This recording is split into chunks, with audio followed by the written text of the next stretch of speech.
నమస్తే అండి, నేను రజాక్. ఆంధ్రాలో నెయ్యి రాజకీయం పీక్ లెవెల్కి తెలియంది. అంబటి రాంబాబు నోటి తోల కావచ్చు, మరొక నేత నోటి దురుసు కావచ్చు, ఇదన్నిటికీ కారణం నెయ్యి కల్తీ కాలేదు అని చెప్పడానికి వాళ్ళు చేసినటువంటి పని. ఈరోజు సీఎం గారు, డిప్యూటీ సీఎం గారు రంగంలోకి అయితే దిగిపోయినారు. నెయ్యి మీరు కల్తీ కాలేదు అంటున్నారు, కానీ సిట్ నివేదిక ఇచ్చింది. దాంట్లో 250 కోట్లకు పైగా అక్రమంగా సంపాదించారని చెప్తోంది. అలాగే దాదాపు 57 లక్షలకు పైగా నెయ్యిని తయారు చేశారని చెప్పేసి చెప్తుంది. ఇవన్నీ చెప్తున్నప్పటికి కూడా ఈ రోజుకి కూడా బుకాయిస్తుంది వైసీపీ అని చెప్పేసి డైరెక్ట్ అటాక్ అయితే చేస్తున్నారు. సో దీనికి సంబంధించి పవన్ కళ్యాణ్ గారు ఏం మాట్లాడారు ఫస్ట్ చూద్దాం. తర్వాత నారా చంద్రబాబు నాయుడు గారు కూడా ఏం మాట్లాడారు అనేది తర్వాత వీడియోలో చెప్పే ప్రయత్నం అయితే చేస్తాను. ముందుగా పవన్ కళ్యాణ్ గారి విషయానికి వస్తే కనుక మళ్ళీ ఈ రోజు ఏం లేదని మాట్లాడతాం. వివేకానంద రెడ్డి గారు పబ్లిక్ గా మర్డర్ జరుగుతుంది, రోడ్డు మీదకి వెళ్ళి చిన్నపిల్లడికి తెలుస్తుంది అత్యంత హేయమైనగా చంపేశారని. అది మర్డర్ కాదు, గుండెపోటని చెప్తారు. వెండి విగ్రహాలు పోతే, అమ్మవారి విగ్రహాలు పోతే పోయిందంటారు. విగ్రహం కాల్చి అపవిత్రం జరిగితే ఆవిడ పిచ్చోడు చేశాడు అంటారు. ఈ రోజు కల్తీ జరిగింది మాట అసలు కల్తీ లేదు, ఇది పూర్తి మాకు క్లీన్ చిట్ ఇచ్చిందంటారు. దీన్ని బట్టి మనం అందరం అర్థం చేసుకోవాల్సింది ఇది వీళ్ళకి దీని మీద గౌరవం లేదు. 7 కొండల వాడికి 2 కొండలు చాలు అన్న ఆలోచన విధానం నుంచి పుట్టిన వాళ్ళు ఈ రోజు ఏ స్థాయికైనా దిగజారగలరో ఇది చాలా ప్రస్ఫుటంగా మనందరికీ తెలియజేస్తాం. ఇది we are very very clear about protecting the traditional హైందవ values, dharmic values. We are very clear about, చాలా చాలా స్పష్టంగా. మేము ఇక్కడ కల్తీ జరిగింది అంటే వేరే మతాలు అనటం కానీ వేరే విశ్వాసాలను కించపరచడం కానీ ఎక్కడ లేదు. ఒక తప్పు జరిగింది, అడల్ట్రేషన్ జరిగింది, వేరు వేరే. దీని వెనకడికి వేసే లేవు, చాలా పొరపాట్లు జరిగినాయి. ఇది రిపీటెడ్ పొరపాట్లు కాస్త వీళ్ళు చూస్తే 2022లోనే వీళ్ళకి తెలియజేశారు. వీళ్ళకి ఇక్కడ కల్తీ జరిగింది 2022 రిపోర్ట్ ఇస్తే నేను క్యాబినెట్ లో మాట్లాడుతూ ఉంటే దాన్ని తొక్కేశారు. దాని గురించి బయటకు తీసుకురాలా అంటే మీకు తెలిసే చేశారు. 2022లో మీకు కల్తీ జరిగిందనే రిపోర్ట్ అప్పుడు వాళ్ళకి ల్యాబ్ టెస్ట్ వాళ్ళు పంపిస్తే అప్పుడున్న టీటీడీ చైర్మన్ కానీ వీళ్ళు కానీ వాళ్ళు 100% తొక్కి పెట్టేసారు. దాన్ని బయటకు తీసుకురాలా. దాన్ని బేస్ చేసుకుని మళ్ళీ ఆల్రెడీ 22లో జరిగింది కదా, దాని గురించి సమాధానాలు. ఇవన్నీ తెలిసి కూడా మీరు అయోధ్యకి కల్తీ లడ్డులు పంపించారు.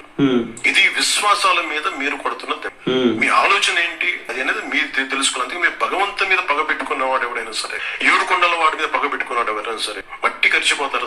మీరు ఇలా బుకాయించుకొని చేసిన తప్పులు క్షమాపణ వేడుకు తప్ప మీరు కూర్చోబెట్టి మేము క్షమాపణ, మీరు భగవంతుడికి మీరు క్షమాపణ చెప్పారు, 7 కొండల వాడికి మీరు క్షమాపణ చెప్పారు. ఇది ఈ రోజు మీరు మాట్లాడుతుంది. ఈ రోజు మేక్ షూర్ లైవ్ ఎవ్రీవన్, ప్రతి ఒక్కరు ఎంత టైం పడుతుంది, ఏం టైం పడుతుంది, సిబిఐ ఫర్దర్ రిపోర్ట్ రావాలి, కేసులోకి మన కోర్టులకు వెళ్ళాలి. దీని తర్వాత ప్రతి ఇదైతే 100% ఖచ్చితంగా ఈ దోషులను ఎవరైతే ఉన్నారో మేము క్షమాపణ చెప్పడం. మీరు భగవంతు మోకరిల్లే వరకు ఇదనమాట పవన్ కళ్యాణ్ గారు చెప్పినటువంటి మాటలు భగవంతుడికి ఇచ్చి సో దీనికి సంబంధించి కంప్లీట్ గా ఈ కల్తీ నెయ్యి అనేది జరిగింది అనేది పవన్ కళ్యాణ్ గారు ప్రస్ఫుటంగా చెప్పడం జరిగింది. మిమ్మల్ని అందరినీ కూడా మోకరిల్లే విధంగా చేస్తాను అని చెప్పేసి పవన్ కళ్యాణ్ గారు ఇప్పుడు మాట్లాడుతున్నారు. సో ఈ మోకరిల్లు ఇచ్చేది ఎవరిని? జగన్మోహన్ రెడ్డి గారినా, లేదంటే కనుక టీటీడీలో ఉన్నటువంటి అప్పుడు ఉన్నటువంటి ఈఓ గారినా, లేదంటే టీటీడీలో పనిచేస్తున్నటువంటి ఉద్యోగులనా, ఎవరిని మోకరిల్లేలా చేస్తారనేది కూడా ఇక్కడ ఇంపార్టెంట్. సో రాబోయే రోజులు చూసుకుంటే కనుక ఈ కల్తీ నెయ్యి వివాదం ఇంకా పెద్దదవడానికి అయితే అవకాశం ఉంది.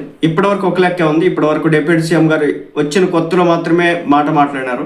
ఆయన ఏదో అప్పుడేదో దీక్ష లాంటిది ఏదో చేస్తున్నాడు, ప్రక్షాళన అని చెప్పారు. నారా చంద్రబాబు నాయుడు గారు ఒకసారి చెప్పి వదిలేశారు. కానీ వైసీపీ వాళ్ళు దీన్ని పట్టుకుని వేలాడడం అనేది జరుగుతూ ఉంది. మొత్తానికి ఇది రాబో రోజుల్లో చాలా ఇబ్బందికరంగా తయారవబోతుంది వైసీపీకి. ఎందుకంటే ఇప్పుడు వీళ్ళ దగ్గర ఎవిడెన్స్ ఉంది. ఇంత బహిరంగంగా ఒక రాష్ట్ర ముఖ్యమంత్రి, ఒక రాష్ట్ర ఉప ముఖ్యమంత్రి ఇద్దరు బయటకు వచ్చి కూర్చోబెట్టి ఈ విధంగా చేశారు అని చెప్పేసి క్లియర్గా చెప్తున్నారంటే తిరుమల లడ్డీ కల్తీ వ్యవహారంలో కూటమి తగ్గే ప్రసక్తే లేదు. మీరు దేవుడి ముందు మోకరిల్లు ఎవరికి వదలం, 7 కొండల వాడికి 2 కొండలు చాలన్న ఆలోచన విధానం నుంచి పుట్టారు. కల్తీ చేసి ఇప్పుడు కల్తీ లేదు అంటున్నారు అనేది పవన్ కళ్యాణ్ గారు చెప్పినటువంటి అంశం. అంటే క్లియర్గా అర్థమవుతుంది వైసీపీ విషయంలో.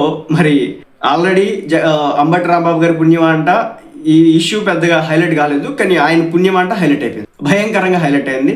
మళ్ళీ చెప్తున్నాను, తిరుమల తిరుపతి దేవస్థానం లడ్డూకి సంబంధించిన వివాదం అప్పుడు తిన్నవాళ్ళు ఇప్పుడు తింటున్న వాళ్ళు చెప్తున్నటువంటి విషయం ఒకటే. ఎస్, డిఫరెన్స్ అయితే కనిపిస్తా ఉంది, మాకు డిఫరెన్స్ అయితే కనిపిస్తుంది. అప్పట్లో వేరుగా ఉండేది, ఇప్పుడు చాలా టేస్ట్ ఉంది. సో అదంతా కూడా చెప్పడం జరుగుతూ ఉంది. అంటే ఇది వైసీపీకి పెద్ద దెబ్బే. మరి దీని నుంచి వైసీపీ అసలు జగన్మోహన్ రెడ్డి గారు బయటకు వచ్చి మాట్లాడి ఏంటండి ఈ అంశం మీద? ఆయన హయాంలోనే కదా జరిగింది. ఇది 2022లో జరిగింది అంటున్నారు. ఎలక్షన్స్ ఎప్పుడు జరిగింది? 2024లో. 2024 ఎలక్షన్ జరిగితే జగన్మోహన్ రెడ్డి గారు బయటకు వచ్చి మాట్లాడారేంటి ఈ అంశం మీద? అర్థం కానటువంటి పరిస్థితి.